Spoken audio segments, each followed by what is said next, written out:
কালি হঠাৎ গম পালোঁ যে কালি ৰাতি গম পালোঁ যে মোৰ ল'ৰা ৰকিবুল খুদাৰ এগেইনষ্টত কিবা FIR হৈছে বুলি। তাৰপিছত খবৰ লৈ পালোঁ যে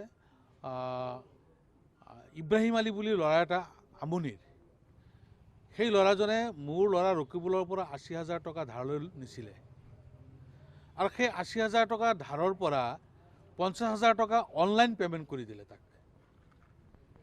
অনলাইন পে'মেণ্টত ৫০,০০০ টকা পালে।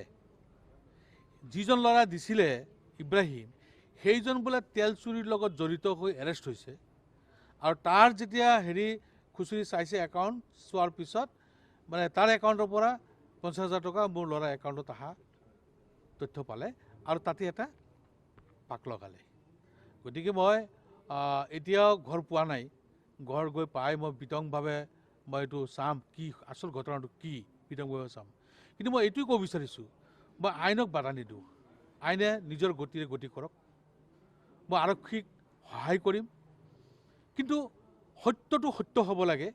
ৰাজনৈতিক উদ্দেশ্যত যাতে কোনো ধৰণৰ ব্যৱস্থা নহয়, ৰাজনৈতিকভাৱে যদি কলংকিত কৰাৰ কাৰণে যাতে কোনো কালিমা খানাৰ ব্যৱস্থা নহয়, তাৰ কাৰণে মই সকলো পক্ষকে অনুৰোধ জনাইছোঁ আৰু মই ন্যায়টো বিচাৰিছোঁ। যদি মোৰ ল'ৰা অপৰাধ কৰিছে শাস্তি পাওক, যদি অপৰাধ কৰা নাই তেতিয়াহ'লে শাস্তি পাব নাই।